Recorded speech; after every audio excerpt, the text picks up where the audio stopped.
Thank you very much, Brenda, and good morning, everybody, and welcome to this great city of Philadelphia. It's absolutely a beautiful city. I studied here back in the early 1980s, and it's great to be back in a city that I love.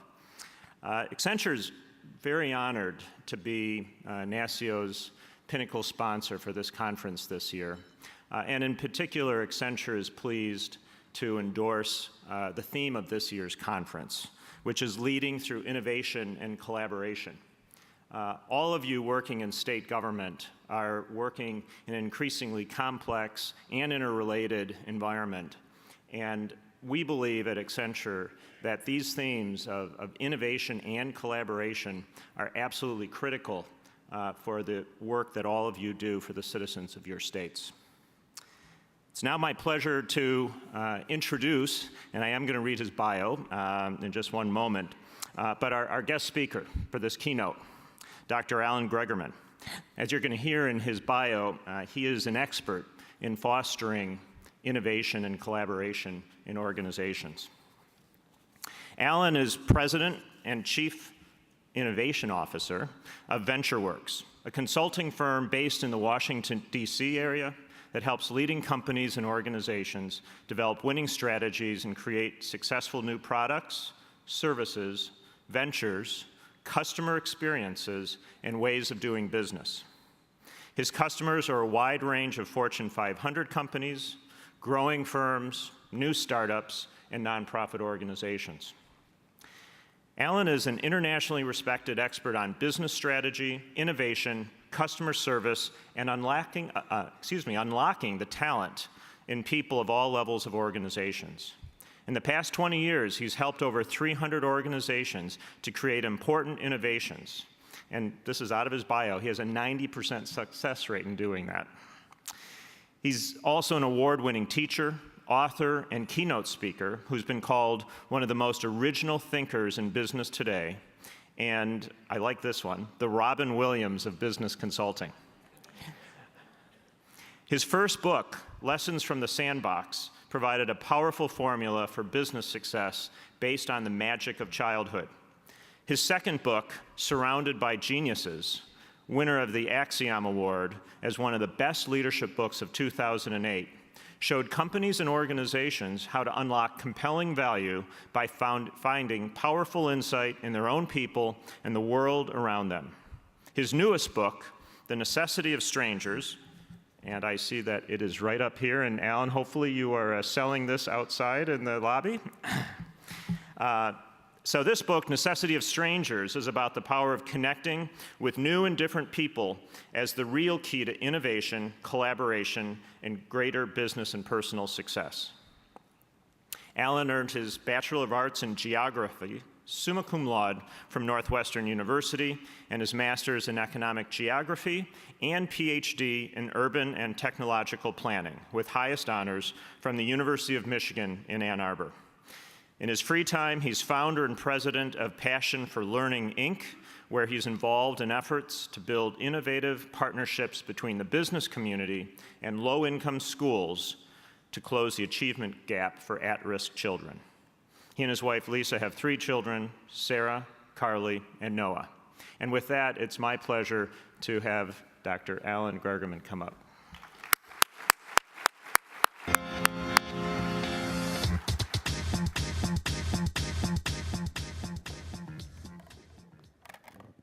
Greetings. Thank you for the very kind introduction, and many thanks for inviting me to be here. It's an absolute pleasure to be with you this morning and to share ideas with you about the real keys to innovation and collaboration. I'm delighted by the conference theme because it really strikes at the heart of the work that I've been lucky enough to be able to do over the last 20 years. And I'm excited also because I believe, with all of the challenges that all of you face, that states and localities are really where most of the action is today, and where all of you have a chance, through thinking about innovation in new ways, to do absolutely remarkable things, to deliver compelling value to the citizens and customers you have the privilege to serve. And I think it's particularly important also to think about the powerful role that not only state and local governments play, but that your whole network of private sector partners play in stretching our thinking about what's possible so that all of us can reach the true potential of what government can be in changing and enhancing the lives of those folks that we have the privilege to serve. I'm always asked about kind of the definition of innovation, and I tend to think about innovation in relatively simple terms. I think about innovation as exactly what I mentioned a second ago, that innovation in all of our work is the ability to figure out how to do new and better things that create greater value in the things that matter most to the people that we are entrusted to engage with. And so I want you to think about that as we go through the next hour together. I'd also love, I mean, it's a big audience, and so I don't know if we'll be able to arrange kind of questions along the way. If you have a pressing question, please feel free to answer it. And if I can see you amid the bright lights here in this big city, I will be delighted to try and acknowledge. If I don't see your arm, it's only because the glare is a little bit stronger and I didn't wear sunglasses. But if not, I'll be hanging around for most of the day and look forward to the opportunity to kind of talk with you, learn more about what you're doing, and exchange ideas with you. And hopefully we'll have a few moments at the end of our 59 minutes and 45 seconds to answer questions as well. Part of what I want to talk about is ideas from a new book that I've written, and it's this book called The Necessity of Strangers. And it's really about the importance in all of our innovation and collaboration efforts of being open to and connecting with and learning from people who are very different than us. I've heard already of lots of exciting innovation initiatives that are underway in lots of your states. And I think that those are powerful ideas that are really going to help to move the dial. But I can't emphasize enough from all the work I've done the importance of getting out beyond where you work to stretch your thinking by connecting with people who are very different than you, outside of state and local government, outside of the vendor community. People in all walks of life who we pass by every single day and never take the time to notice. People who in any aspect of the life of our communities do something remarkable that if we learned from them would challenge us to do remarkable things and to look at what we're responsible for in new and more compelling ways. So I'd love you to think about that. I also need to tell you, and I don't need to tell you, but you know, in just the 3 weeks that this book has been out, it has become absolutely my favorite book. No, I really do love this book, and I hope that all of you will read this book. If you decide to read it, I don't mind if you pay for it. No, but that's okay. And I hope that if you get this book, you will read it in an area of high visibility. You know, I know a lot of you flew in here, airport lounges, on the plane, get an aisle seat, hold the book up prominently. You'll look really intelligent if you do that. And if people ask, is this a really good book? Simply say, well, you know, I haven't read that much, but from the start of it, this could be one of the greatest books that has ever been written. Okay, so I have already tweeted. We live certainly in a world of social media, and I believe social media is hopefully a big theme for all of you in state government. So I've already tweeted about this event, and I'm assuming, since I was excited to see that 57% of you are on Twitter. So if you'd like to follow me on Twitter, it's simply Alan_Gregerman. But feel free to do that, but kind of tweet about the event and share everything that goes on over the next 2.5 days that you think matters to start a conversation with people. You can also like my kind of author page on Facebook if you're so inclined. And certainly tell all of your LinkedIn contacts about the power of connecting with strangers and innovation. So we tend to think that the folks we know best, the smartest people in our agencies, the smartest people in our companies, are the real key to innovation and success. But what if this isn't the case? What if, in fact, they're too close to us and they think too much like we do, even when we think of them as unique and novel thinkers? What if, in fact, the only way to ever reach our full potential is to connect with people whose ideas will really stir the pot? And so that's what I'd like you to think about today. And I'd like you to think about one compellingly simple idea. And it forms the heart of everything we know about innovation, and yet we don't behave as though we understand it. And that simple idea is the following: 99% of all ideas, all innovations, are based on someone else's thinking. They're based on the thinking of someone else, often a stranger, typically from a field different than ours. Don't get me wrong, friends, relatives, and colleagues are awesome and essential to our success, but they can only get us so far. They can only get us far enough to be open to the possibility that what we know combined with what somebody else knows could make us way smarter than we ever imagined and enable us to deliver way greater value than we ever imagined possible. So in the time we have together, I'd like to take you on a brief tour around the world and a bit of a tour through history to think about what this idea really means and why it's vital to your success, and why getting out and exploring the world around you might be the smartest thing that you and your team inside and outside your agencies ever decide to do. So let's get started. It's 1939, and a really cool guy named Igor Sikorsky is about to launch the VS-300, the first commercially viable helicopter ever to fly. And in a remarkable feat, it flies for about an hour in its first flight. An amazing thing, created by a guy who was really smart, who had a passion since childhood for vertical flight. One might have imagined that he was just so smart that he conceived of the helicopter on his own. That would be a good thing to think about, because we have a belief that innovation often is a lone genius or a small group of geniuses sitting down and sorting out a problem and an opportunity and scratching out some ideas about how to solve it. But that wouldn't actually be the case. Because actually, Sikorsky was inspired by literally 2,000 years of insight about vertical flight. 2,000 years that began in China with a toy that many of you probably had a wooden version of, called the Chinese top. It was a toy that simply flew like a helicopter, and a toy that was found commonly in all of the markets of Europe, and Sikorsky, growing up in Russia, saw this toy and was fascinated by it. I purchased these recently. They are made in China again, only now they're made out of plastic, so it's not the perfect toy, but I remember as a child my keen fascination with a lightweight wood Chinese top that I was able to fly. So Sikorsky saw that, and that inspired him, but he was inspired by other folks as well.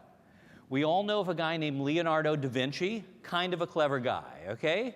And many of you may have seen in school or just Googling, or you can Google now, Leonardo da Vinci helicopter. And so many of us knew that Leonardo da Vinci had created kind of a cool design for a helicopter.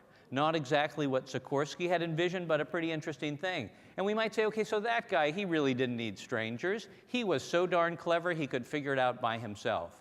But one might also imagine that as he sat in Florence, that Leonardo da Vinci was influenced by these guys, dragonflies.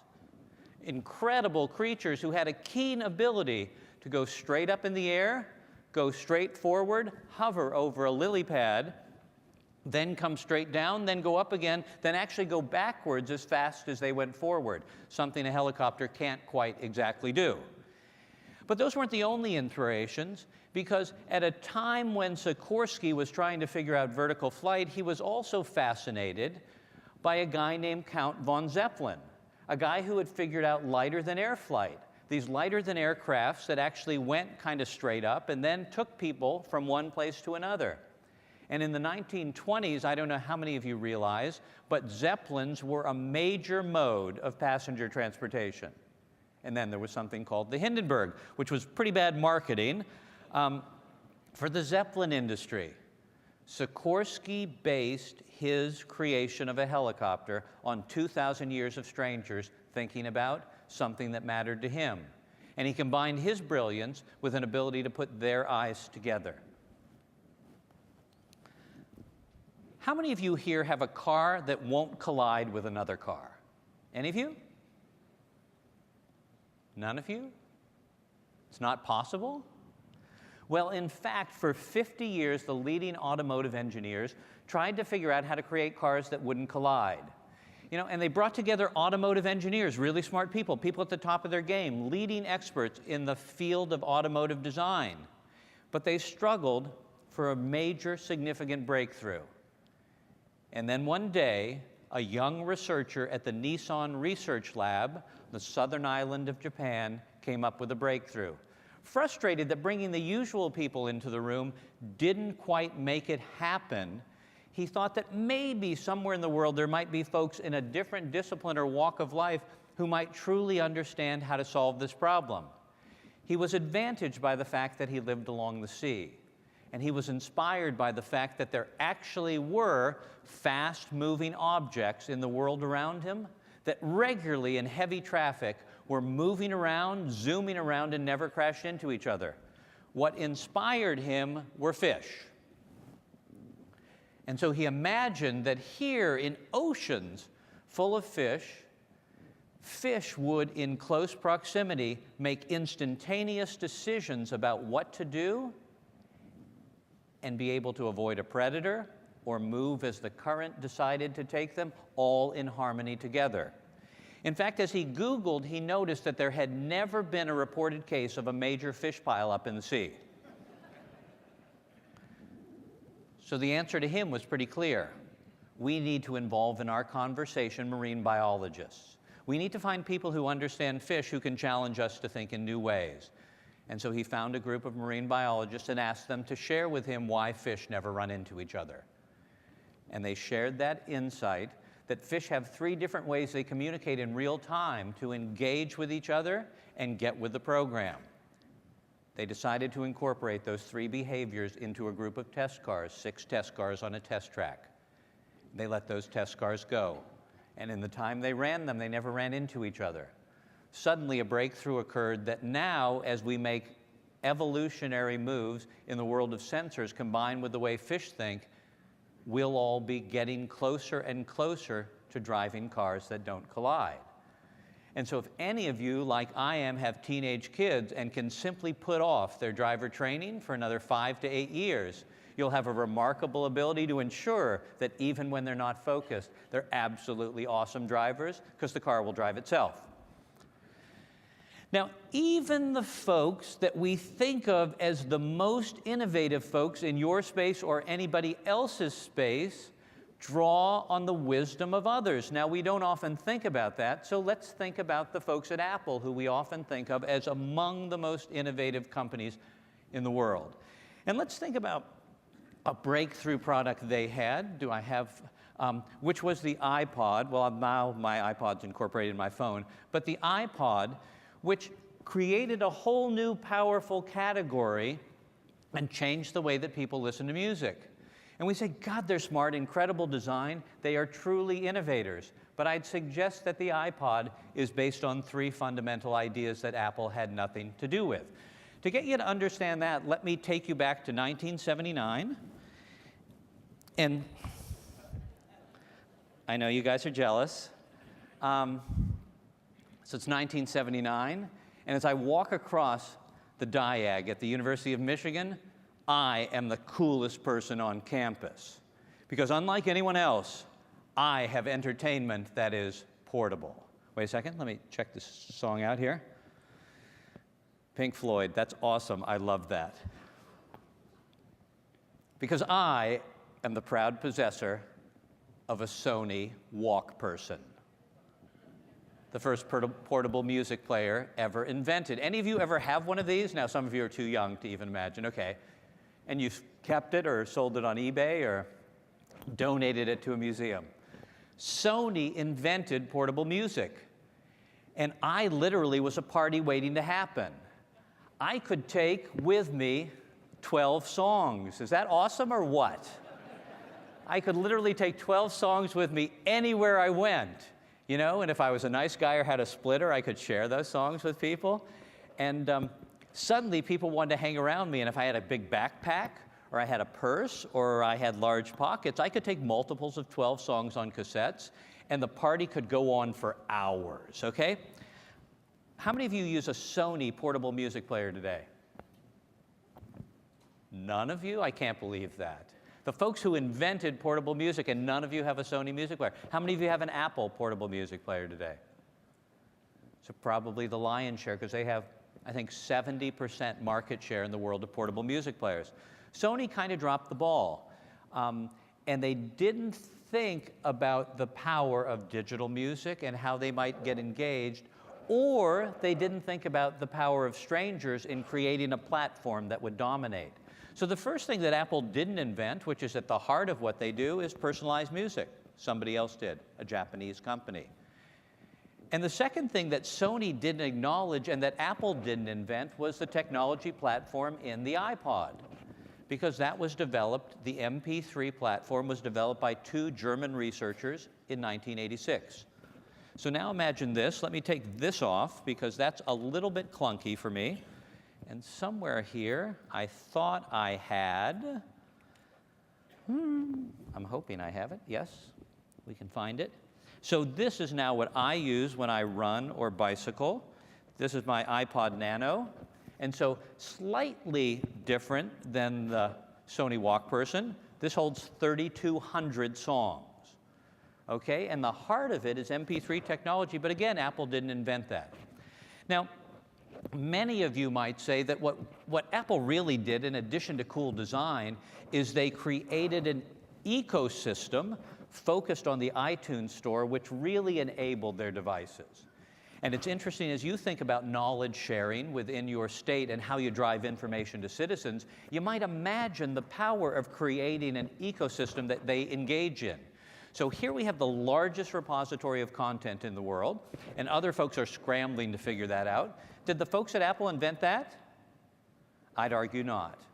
I'd argue that that was invented 2,300 years earlier by the Egyptians in the Great Library in Alexandria, Egypt. At the time, the world's largest repository of content. But amazingly, think about this, 2,300 years ago, they had 400,000 documents in one place. Their accumulation of what they thought was the world's knowledge, all written by hand. That's kind of unbelievably cool. They didn't have a very good music collection, but they did have all of these documents that were particularly powerful and compelling. And so the reality is, even the smartest companies and the most innovative ones would never be successful if they didn't think about and draw on the ideas of other folks. But so let's picture the scene when you and your colleagues have a really exciting and important challenge to wrestle with. What typically happens in most companies and state organizations is we get the smartest people together. And we bring them in a room and we say to them, our backs are to the wall. Our offices and agencies have less money and need to do more. Technology is changing the way we do things. First there was the cloud, now everything needs to be a mobile app. Now there are all kinds of cool technologies buzzing around this room and other places. And this thing called social media, we need to understand and engage. Plus, it's getting harder and harder to recruit talent. For some reason, which there shouldn't be, and hopefully we'll talk about it, there's a bit of a stigma attached to working in state government in an era in which we're surrounded by all these hip, cool companies doing cool technology things. But in any event, we need way more innovation, and the folks in Washington are not helping us by shutting their government down. So in this light, does anyone here have an out-of-the-box idea?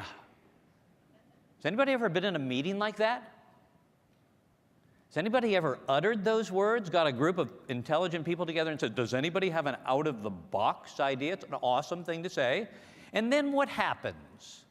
Instantly, everybody raises their hand and makes unusual seal noises. Oh yeah! I have a brilliant idea. It doesn't work that way. If they'd had a brilliant idea, they actually might have offered it up a long time ago. But in the confines of that room, with the stress of trying to do something remarkable and new, most people reach for their cell phones.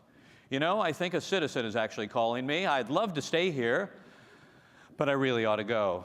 But I know you guys are really smart. You'll figure it all out. And then one by one, they start to bring back tired, retreaded ideas with maybe a spark of genius. In that room, it's impossible to get people who have thought a certain way for whatever number of years they've been together to instantly, at the utterance of those words out of the box, change their mindset and change their mind. That doesn't mean they're not capable of it, because everyone who entered the room is a remarkably creative human being.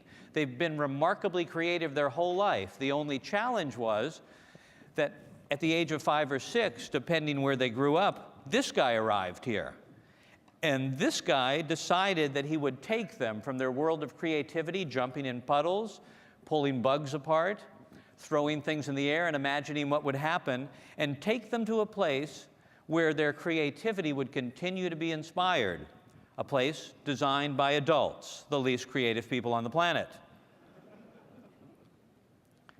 And then, through a succession of awesome school experiences, they would become more and more creative, and then, in a burst of genius that our society and almost every society has really kind of empowered, we would challenge people to specialize in areas of expertise and to invest in their specialty so they would think about the world in a narrower and narrower way. And so when the topic of being brilliant came up, they would turn to their frame of reference, which was their expertise, and they would struggle to figure out how to be brilliant. And yet the reality is they were born to be curious, all of you were, and they have expertise that's powerfully relevant, but it's not sufficient to solve the problems we face today. Now, combined, it is sufficient, because combined, an openness to what I know but what I don't know, and a powerful desire to be curious is all we need to be brilliant. But we have to get over some baggage that we've created for ourselves. And so that's the challenge.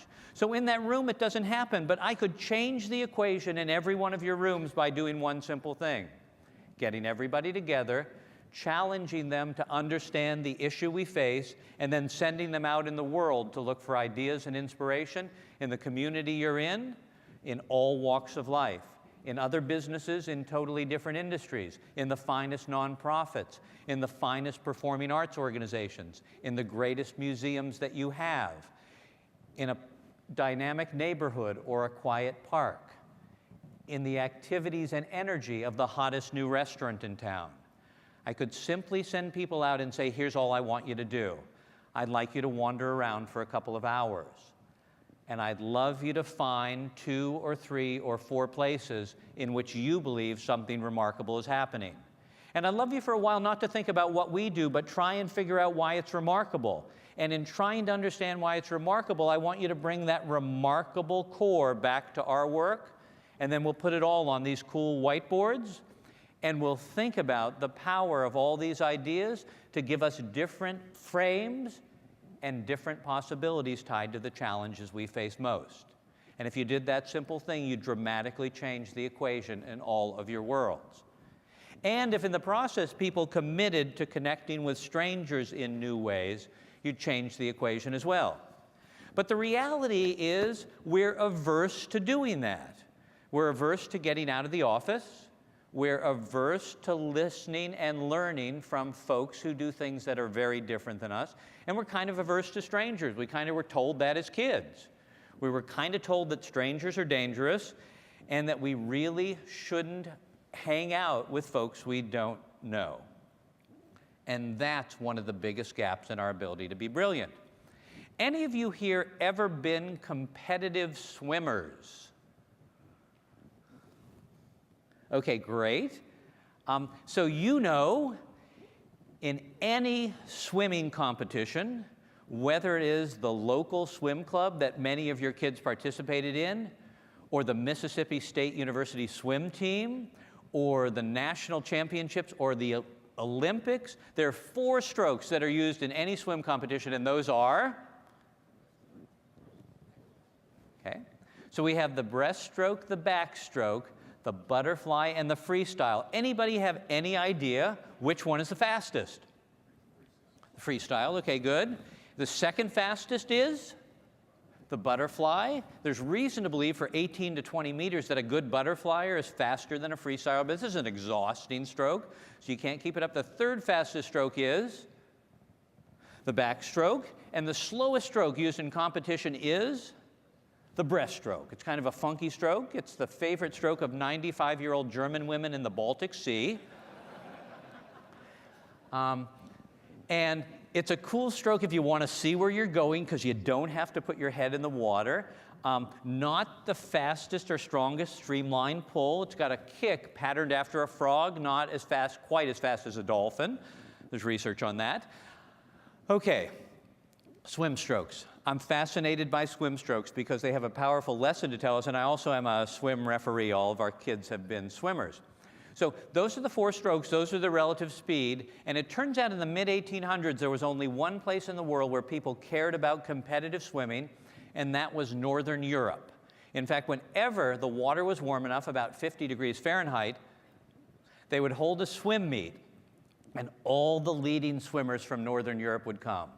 They'd come from the British Isles, they'd come from Germany, France, Holland, Belgium, the Scandinavian countries. Some might have even come from Spain.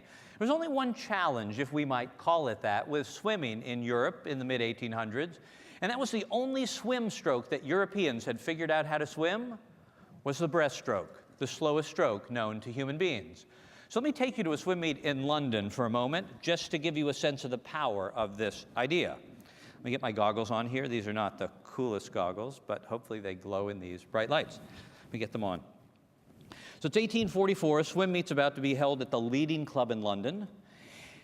And as the meet's about to begin, 2 visitors come to the meet from South America.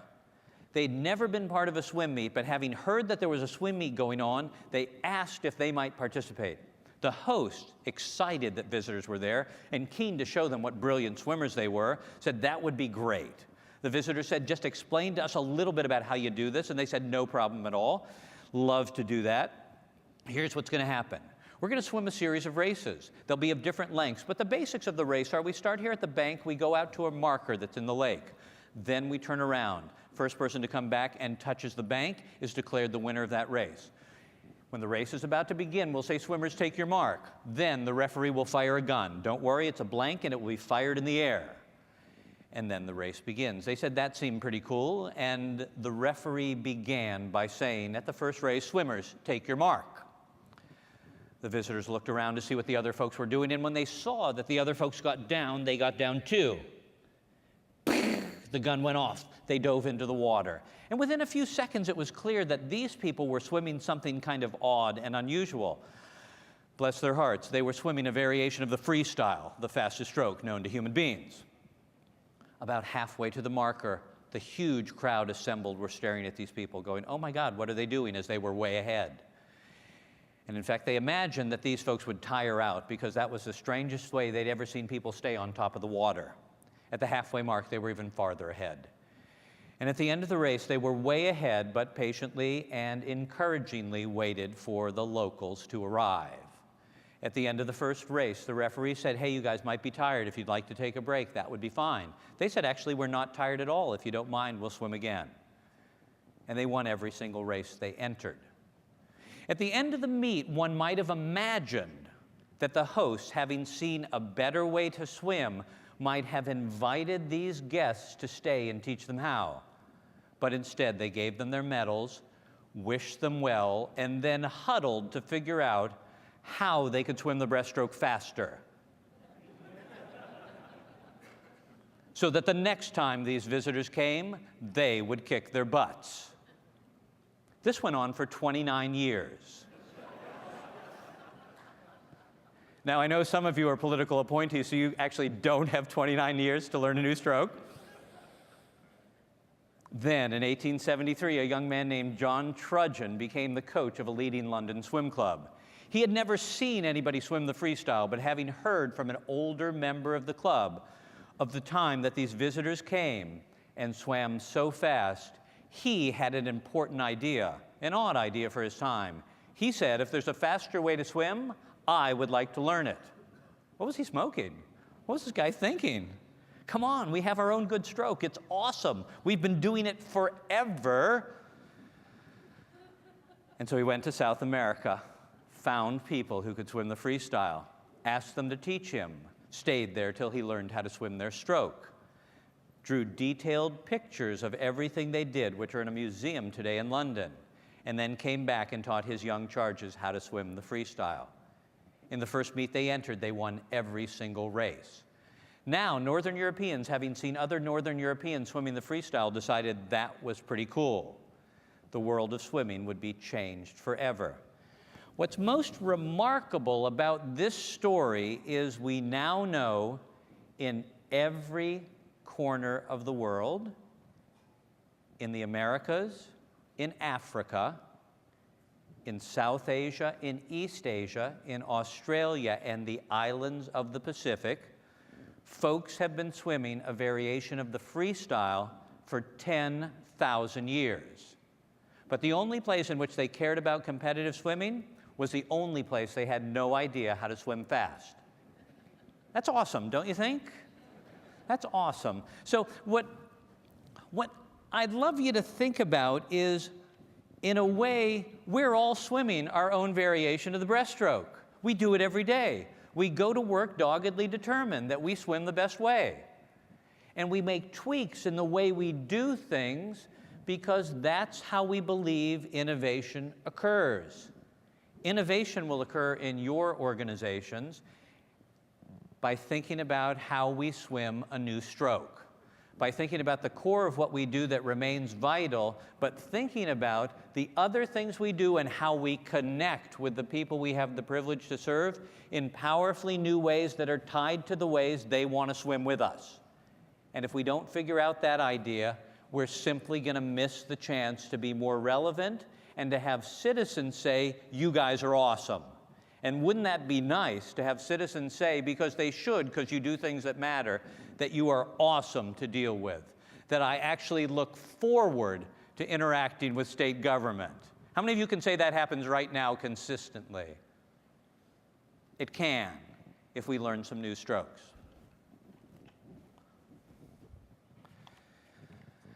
But we tend to be averse to folks even when they're right under our noses. How many of you enjoyed participating in the 2010 census? I know you don't, it's not a state thing, it's a federal government thing. I don't hold you responsible. I love the census. How many of you love the census? Come on, be honest. No, some of you have a reason to dislike. Okay, never mind. But imagine this, okay? And we're in the city of brotherly love, and you saw Ben Franklin. So imagine this. If you participated in the census and you were one of the lucky people this year who had somebody come to your door and ask if they could speak to you, did you imagine, given that you guys are all in IT, that there they would stand eager to greet you with a clipboard and a pencil, a number 2 pencil in hand? Didn't something seem a little bit wrong to you about that? And so I guess because I know that some things, it's nice when some things don't change, I guess the census wanted to be in that bucket. So in 1790, when it started, they came to your door with a clipboard and a quill pen. It was a number 2 quill pen, but they came there and they asked questions about the people who lived there. You know, and in all fairness, the Census Bureau actually wanted to have a handheld census taker that could collect all this information, send it in, and do remarkable things, and even do some pretty cool data analytics as it was sending it in. It just didn't work out that way. After a $640 million contract, when go time happened, it just wasn't ready to go. The challenge lots of us face in making major investments on a timeline and not having them work. And so sadly, for another $3 billion, they scrapped that and decided to go back to paper, and I'm assuming by the 2020 census that it will be done a different way. But at a meeting where I spoke to federal CIOs, at a table after the meeting, I was asked when this topic came up if anything could have been done differently. And I, given that I had a slightly divergent view and encouraged people to engage strangers, said, you know, what frustrates me most about this is the fact that your problem was solved already and that you saw it every day, but you decided not to notice it. And they said to me, what do you mean by that? I said, well, that's actually not the most remarkably challenging and unique problem, because it turns out that there are folks, but let me share with you. Any of you ever noticed these really stylish brown trucks that are filled with really stylish men and women wearing brown clothing? Have they ever come to your office? And so I said to them, have you ever noticed these guys? And they said, yeah, the UPS guy, they show up every day. And I said, exactly. And I said, did you ever notice that these people had a handheld computer? I guess so. They log things in. And I said, did it ever occur to you that their handheld computer has every address in America and a heck of a lot of functionality? Well, no, it never did occur to us that that was the case. And I said, did it ever occur to you to ask them if you could try their computer? Because my sense is they'd have a vested interest in being nice to the federal government. And I don't believe, given how much it costs to do the census, that they'd want to sign up to do it. Nope, we never thought to do that. The reality is, for many of the challenges that we face, from the huge ticket to the less big ticket, that sometimes part of the solution passes right under our noses or comes right up to our desk.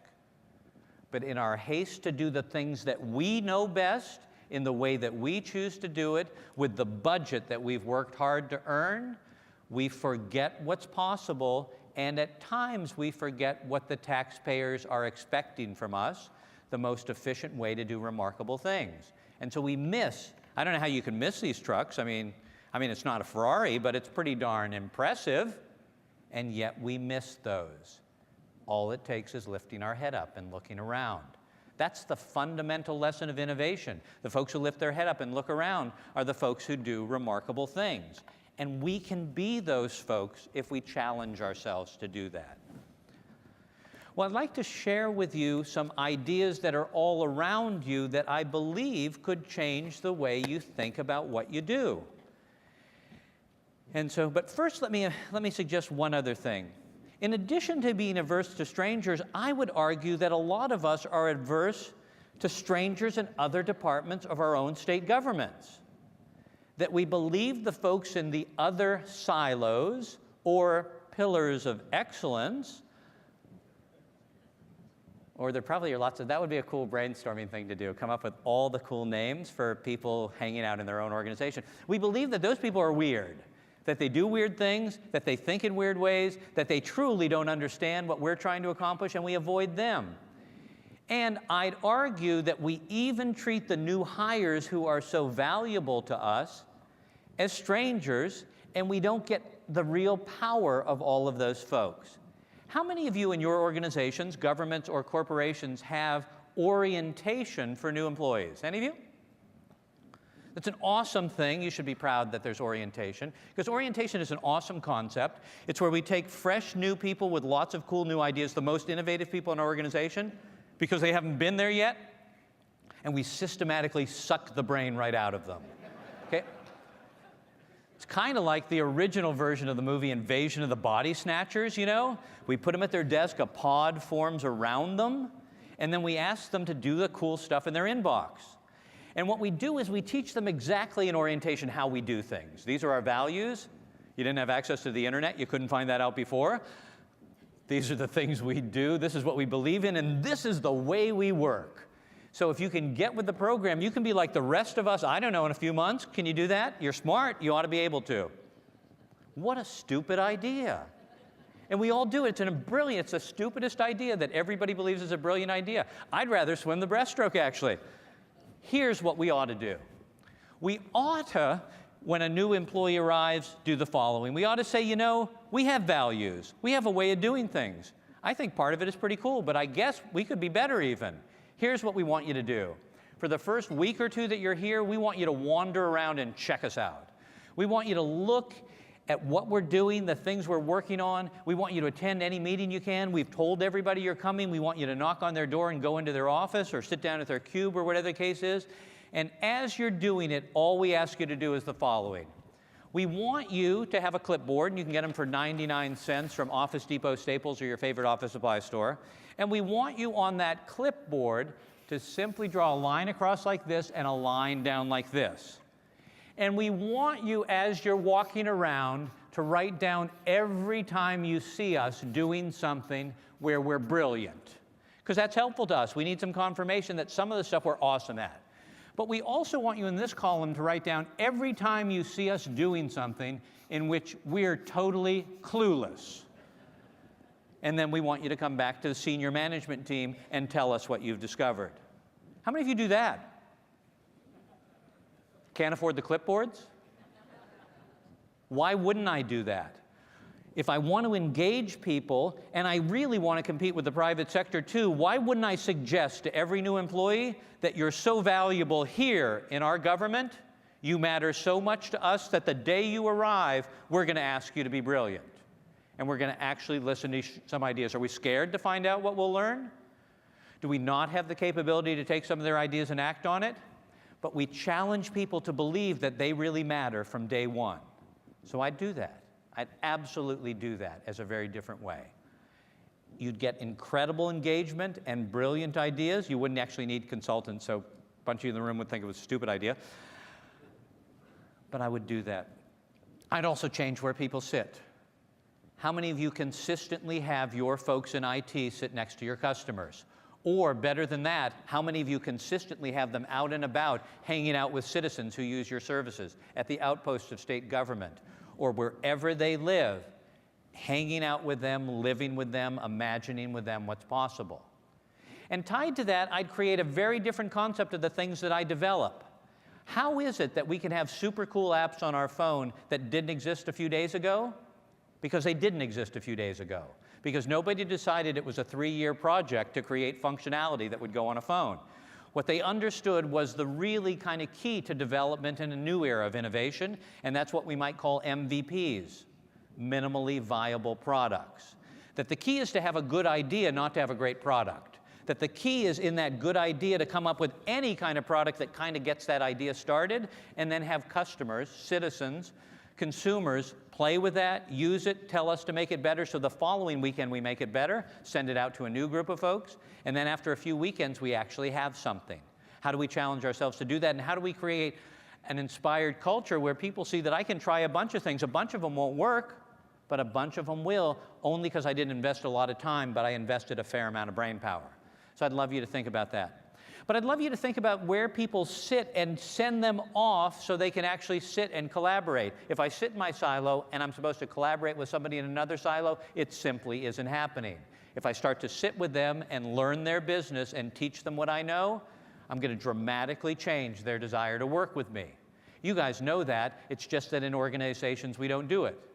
It's interesting to me, especially in corporations, that if you go to the headquarters of most corporations, on the executive floor, they have the heads of all the functions of that corporation. They have the CEO, they have the COO, they have the CFO, they have the CTO, they have the CIO, they have the CHRO, Chief Human Resource Officer. They might even have the head of logistics or all those things. They, for some odd reason, believe there's some value to sitting next to each other. And then for everybody else in the organization, just sit with your kind, okay? Just sit and hang out in your cage of the zoo and talk to the other lemurs. That's a cool thing for you guys to be doing. So I'd love you to think about that. And then I'd love you to think about fundamentally, so folks say, you know, I can't compete. Talented people have to take a pay cut in order to work at my state government agency. Who cares? That's not what they care about. 90% of people care about 3 things. Am I doing work that matters? Am I learning and developing skills that will help me to do remarkable things? And will I have some sense of autonomy? You have tons of that stuff to give away. You're all doing stuff that matters. You all have the ability to make people smarter. And you all have a keen ability, if a person is smart and energized, to let them run with something. Why not do that? That will keep brilliant people in your organization, and especially if you ask them for their ideas right from the start.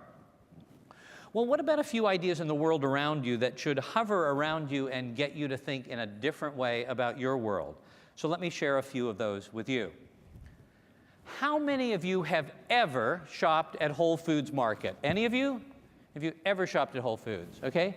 And you do that because you like to spend twice as much for groceries as you should, right? So you all know that Whole Foods Market, it's like a $13 billion company, is the world's largest chain of natural and organic grocery stores. And they do a lot of things right because these guys are on a mission. They're trying to get you to be healthier as long as you don't go to the dessert counter. But they're trying to get you healthier by changing your lifestyle and getting you to eat natural and organic stuff. Now, any of you from a farm state know that until the 1930s, all food was natural and organic. And then we decided to change the equation, so now we're kind of sort of going back to that. Okay. But how can they get people to pay so much? They can do it by doing a few things. The fundamental thing I want you to think about with Whole Foods is they get you to believe that they're there to solve problems for you. So let's imagine that you're at Albertsons or Safeway or Food Lion or another grocery store chain and you need something. So let's just pick prune juice as a cool thing that you might need. Not the young people, but that's okay. So you ask somebody at that store where it is, and they kindly say to you, God, I don't know, maybe aisle 24. To which you say, where's that? And they go, just go west. Just go west, and it's down one of those aisles, turn right, it's on the top shelf. Say, perfect, that's awesome. You go to Whole Foods and you ask somebody where the prune juice is, they're required to take you there, okay? And when they get there, they're required to ask you if you have any questions. I don't know, does it work? Okay. And if they don't know the answer, they're required to find a coworker who does. They're required to do that. They have to do that. What do they know that you need to know? That if we can stick with the customer until their need is answered, we can provide compelling value. We can make a difference for them. That if their first point of contact doesn't know the answer, but happily takes them, doesn't say, hey, let me put you on hold. When you get on hold, make sure you push the 17th option, and you'll get directed to somebody, then we change the equation. They suddenly believe I'm there for them. I live to meet their need. And that's just one lesson, but we don't have time to learn more from Whole Foods right now. If you're near a Whole Foods, just go there and think about the power of what they do. Okay, anybody ever shopped at IKEA? Okay, and you go to IKEA because these people have kind of reinvented the world of kind of low-cost furniture, high style, high design, and I would argue no customer service. That's awesome, don't you think? In fact, I wrote an article not long ago called Learning to Love IKEA. Because for a while I really disliked them, and I'm compelled to go there because my wife is from Sweden, and they actually sell Swedish groceries. So I would go there, and you know, you enter IKEA, and once you enter, you're not allowed to leave, okay? So they've created the maze of magic in which you will literally pass by all 10,000 products found in this gorgeous catalog in room groupings, and once you've passed them all and filled your bag with stuff, little things that you absolutely don't need, then you're allowed to leave, okay? And as you're walking along, you'll notice all these people wearing really cool clothes. They're bright blue and bright yellow. Those are the national colors of Sweden, okay? And so I used to try and think about, other than the fact that they were the national colors of Sweden, was there a reason they wore those clothes? And I figured it out. It's so they'll know who else they're allowed to talk to. Each other, okay. Because it was next to impossible to get them to talk to me. You know, hey, customer, yeah, what's that mean? And so they would hang out and talk to each other. But IKEA, what they figured out, which is magic, is that it's all about you.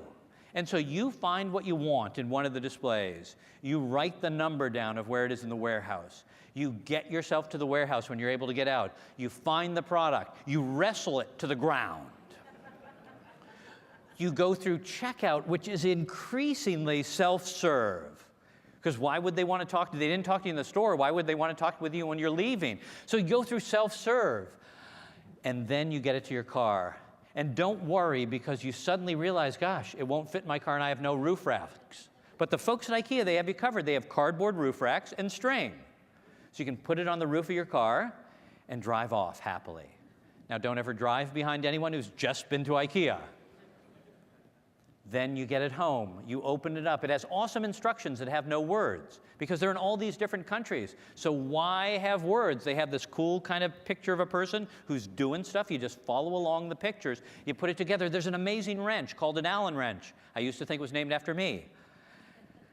And then you put it together, and you've got this beautiful room now because they know exactly how big your room was. They've designed everything to fit there. And then you invite friends over for a party. The friends come. They go, God, it's awesome. You have new furniture. Yes, don't sit in it. It's from IKEA. But in the process of hanging out at IKEA, what I learned was something quite simple. That amid my frustration about them, they figured out a lot about the future of business and a lot about the future of government service. Because their model is self-serve. We reduce the cost of doing things because we challenge you to do a lot more than we do. We come up with the design, we conceive of the systems and the tools, and we empower you to make things happen. And so I'd like to challenge you to visit an IKEA. God help you. No, but I'd love you to challenge you to do that, and I'd love you to think about the power of their model because you need to understand it.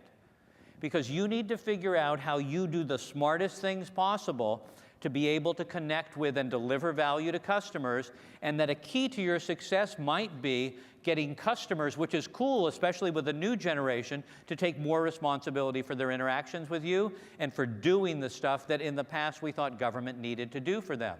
So you create the portal or the capability, and they then do a lot of the work in an excited and enthusiastic way on their time over their triple-double mocha macchiato latte, wherever they want to do it, and are satisfied to the max with dealing with state and local government.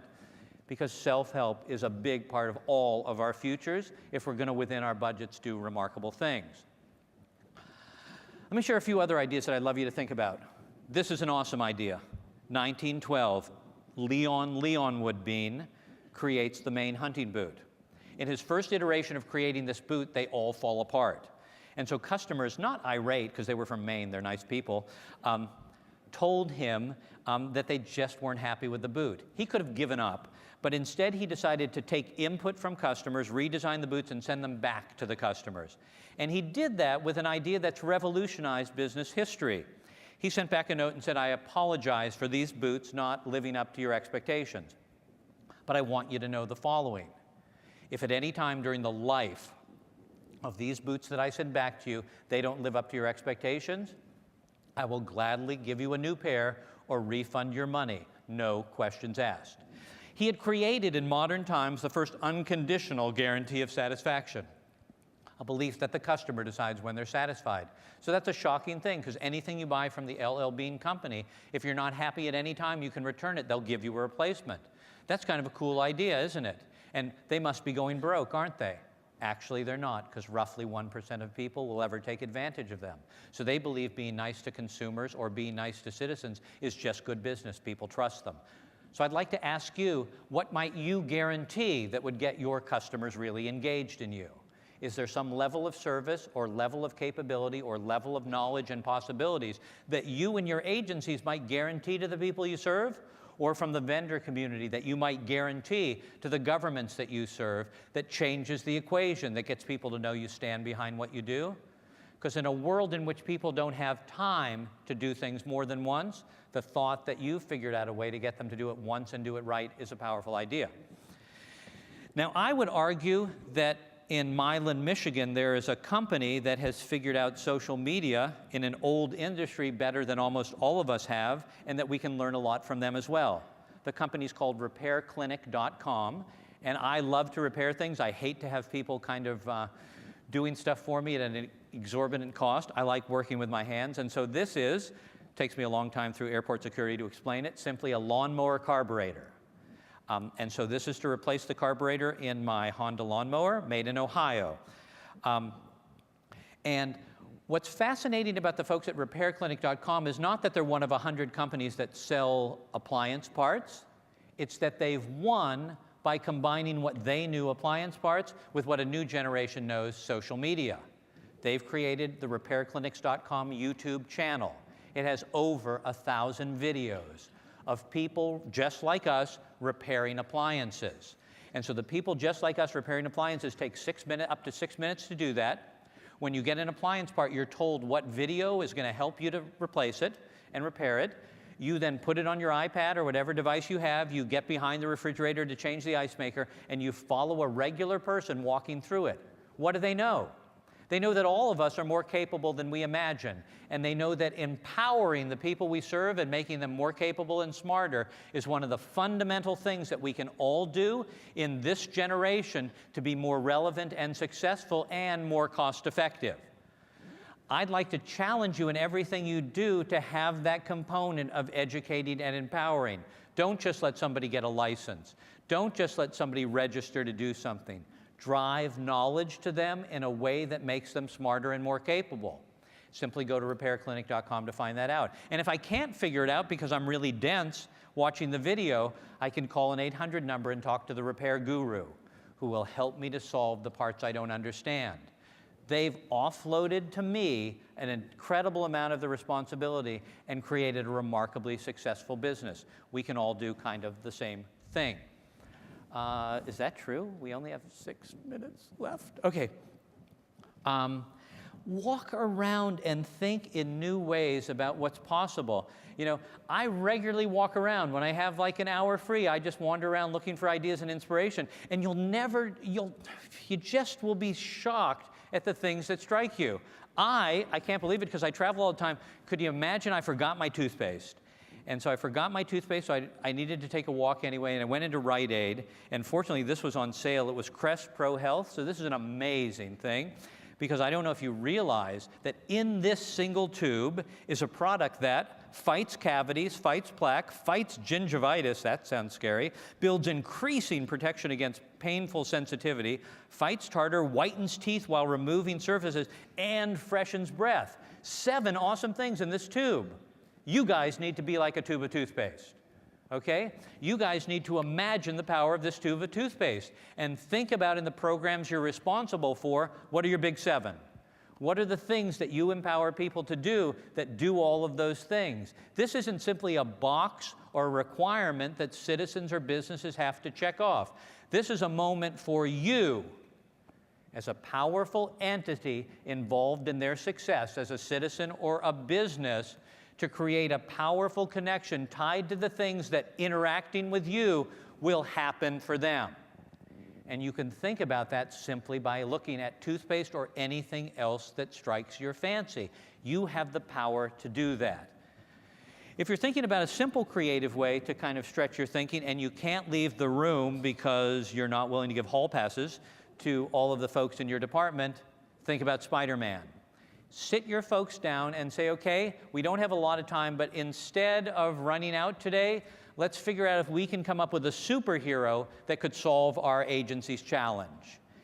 And that act of imagining superheroes, maybe play part of Spider-Man 1, a movie, will start to spark and stretch people's thinking. Then send them off in search of ideas and inspiration that would matter. Sometimes we simply need a modest upgrade to the things that we do. This is a stethoscope, as you know, the most commonly used diagnostic tool in medicine in the world. It was invented in 1811 by a French surgeon. And it stayed in basically its same form other than different materials for 198 years. Just a second, let me check. That sounds really good. Okay. 3 years ago, the folks at 3M partnered with another technology company to change the world of medicine and the stethoscope forever after 198 years of it not being any different. They put a microcomputer, digital computer, on a stethoscope. They, in essence, enabled primary care medical providers in the mountains of Bolivia or in the Yukon or in Africa or villages in Asia to listen to a child's heart or an adult's heart, to push a button and send a picture of that heart to a medical center in Mumbai or in La Paz or any place where a doctor could look and to quickly figure out whether that child needed to be brought to a hospital. They suddenly thought about the power of technology to reinvent the most basic things we do.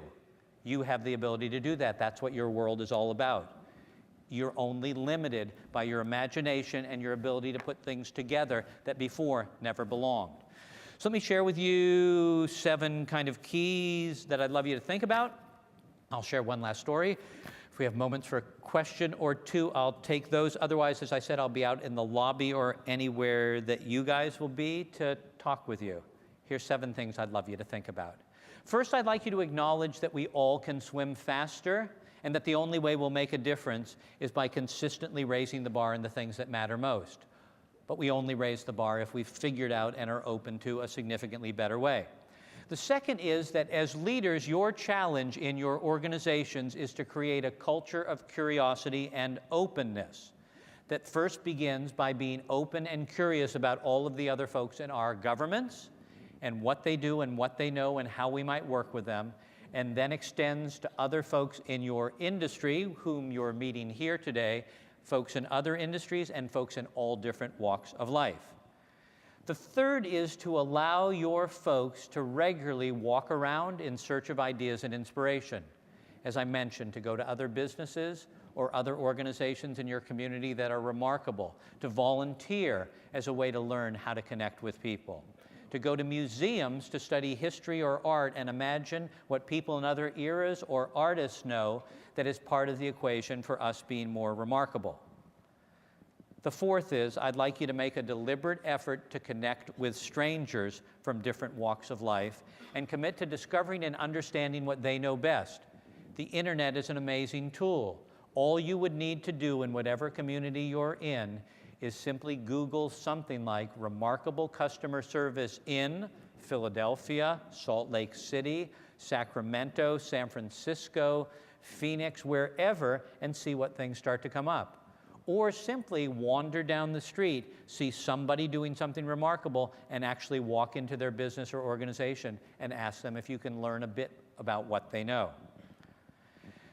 The fifth is that we know that people succeed when they hang out together and explore the world together. So if you have teams of people, 5-4, I'm almost done, we can challenge them by hanging out together to come up with breakthroughs together. The 6 is don't take yes for an answer.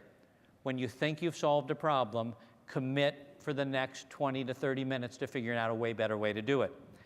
And the last is, I'd love for all of you to put on your wall pictures of the folks you serve. Pictures of them in their moments of greatest pain and anguish, not necessarily that you've caused it, and pictures of them when their hopes and aspirations are achieved. That will constantly remind you of the power and necessity of innovation. Let me end with one quick story. On a walk to the school bus a few years ago with our daughter Carly, who was 9 at the time, we passed a fellow I'd never seen in our neighborhood before, and he was a little bit suspicious to me. He looked a bit disheveled. He was talking to himself. He had some unusual mannerisms. And after he got outside of earshot, I turned to Carly and said, "Sweetheart, you know, Mama and Papa, we can't always walk you to the school bus. So I want you to promise me that when you're alone, you won't talk to strangers." It was advice that my parents had given me in much safer times. And I figured in today's kind of challenging time, it was essential that I say that. To which Carly looked up at me and said, "But Papa, if I don't talk to strangers, how will I ever make new friends? And how will I ever learn new things?" I'd like to challenge all of you to make strangers a bigger part of your life. And with appropriate caution, to connect with people in this room you don't know, who know things that would benefit you. To connect with people outside this room in Philadelphia who could change the way you think about things, because remarkable things happen here in Philadelphia. To connect with people in your community from all walks of life. And I look forward to having the chance to connect with all of you, because I know that the only way I'll ever learn and grow and make remarkable things happen with our customers is to connect with and unlock the power of strangers. I've gone over my time. I guess 30000 is kind of over. I've appreciated the chance to be with you. Thank you to NASCIO and thank you to Accenture for inviting me. I will hang around. I hope this was helpful. And may strangers and the force be with you. Thank you very much.